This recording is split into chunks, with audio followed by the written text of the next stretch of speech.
வணக்கம். தூத்துக்குடியில் கனிமொழியை தோற்கடிக்க பாஜக களமிறக்க போகும் பெரும் புள்ளி. அந்த பெரும் புள்ளி யாரு அப்படிங்கறத பத்தி இந்த வீடியோ பதிவுல தெளிவா பார்க்கலாம். நாடார் ஓட்டுகளை அல்ல திமுக பல்வேறு வியூகம் வகுத்து வரும் நிலையில் இதற்கு குறுக்கே பாஜக வந்துள்ளது. தென் மாவட்டங்களை பொறுத்தவரை தேர்தலில் ஜாதியே முக்கிய பங்காற்றும் நிலையில் உள்ளது. இதை மையப்படுத்தியே தமிழக பாஜகவும் கைகளை நகர்த்தி கொண்டிருக்கிறது. தென் மாவட்டங்களில் பெரும்பான்மை சமுதாயமாக உள்ளது நாடார் வாக்குகளாகும். இந்த ஓட்டுகள் திமுக பக்கம் சென்றுவிட கூடாது என்பதற்காக தான் பல்வேறு முயற்சிகளை எடுத்து சரத்குமாரை தங்கள் கட்சிக்கு பாஜக கொண்டு வந்துள்ளதாக தெரிகிறது. தூத்துக்குடி, நெல்லை, கன்னியாகுமரி, விருதுநகர் தொகுதிகளில் நாடார் சமுதாய வாக்குகளே அதிகம். தனி தொகுதி என்று எடுத்துக்கொண்டால் தென்காசியிலும் நாடார் வாக்குகள் கணிசமாகவே உள்ளது. விருதுநகர் தொகுதியை பொறுத்தவரை பாஜகவின் பொதுச் செயலாளர் ராம சீனிவாசன் தரப்பு ஆர்வமாக உள்ளதாம். ஆனால் இதே விருதுநகரில் கிழக்கு மாவட்ட தலைவர் பாண்டுரங்கன் தன்னுடைய அண்ணன் ஜகவருக்கு சீட்டு கேட்டு மேலிடத்தை அணுகி வருகிறாராம். அடுத்தபடியாக ஜான் பாண்டியன்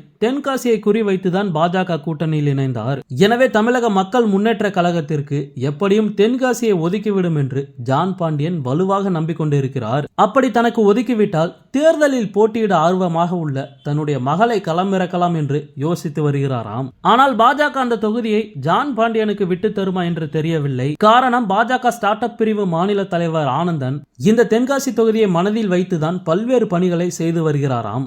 ஆனந்தன் செய்து வைத்திருக்கும் நலத்திட்ட பணிகளை கணக்கிட்டால் நிச்சயம் அவருக்கு தான் வெற்றி கிடைக்கும் என்கிறார்கள். எனவே தாமரை சின்னத்திலே ஜான் பாண்டியன் போட்டியிடுவார் என்றாலும் சீட்டு கிடைக்குமா என்று தெரியவில்லை.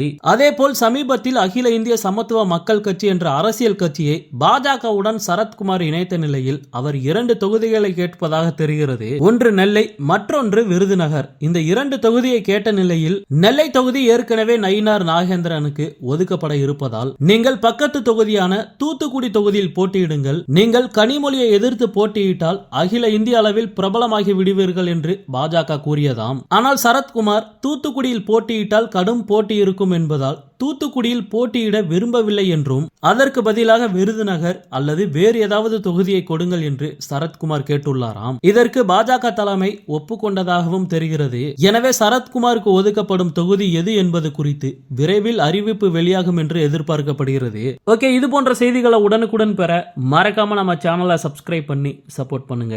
நன்றி.